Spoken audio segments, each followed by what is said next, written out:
Hello friends, আমি সাধারণত খাবারের ভিডিও বানাতে বেশি পছন্দ করি না আর দেখতেও পছন্দ করি না, কিন্তু আজকে এমন একটা রেসিপি নিয়ে আপনাদের সামনে এসেছি যেটা অনেকটা বলতে গেলে হারিয়েই গেছে আমাদের সাধারণ জীবনের খাবার মধ্যে থেকে।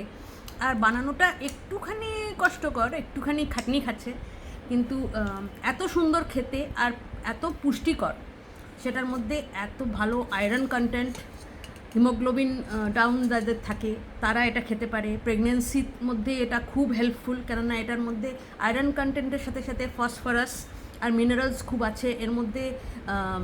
যেহেতু ব্ল্যাক পেপার আছে, ব্ল্যাক পেপার বেটের দেওয়া আছে, কালো মরিচ, সেহেতু সেটার যে খাদ্যগুণ সেগুলো এটার সাথে আছে। কাঁচা লঙ্কা আছে, কাঁচা লঙ্কা তো এমনিতেই ডায়েটিংয়ের জন্য খুব ভালো। আর আপনাদের দেখাতে চাই, আসলে দেখতে অতটা ভালো না হলেও এই কাঁচা কলা বাটা কিন্তু আমাদের অনেক পুরনো একটা রেসিপি। আর অনেকেই জানবেন, যারা যারা জানেন নিশ্চয়ই কমেন্ট করে বলবেন যে আপনারা কাঁচা কলা বাটা, কাঁচা কলার চকলা বাটা, অ্যাকচুয়ালি কাঁচা কলার চকলাগুলো সেদ্ধ করে সেগুলো বাটা হয়, তার সাথে কালো জিরে, কাঁচা লঙ্কা, গোলমরিচ, এই তিনটে জিনিস বেটে তার সাথে মিলিয়ে সর্ষের তেলে ভাজা হয়।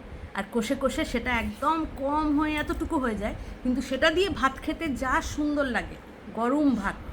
আপনারা সেটা আজকে দেখবেন। এই দেখুন বন্ধুরা,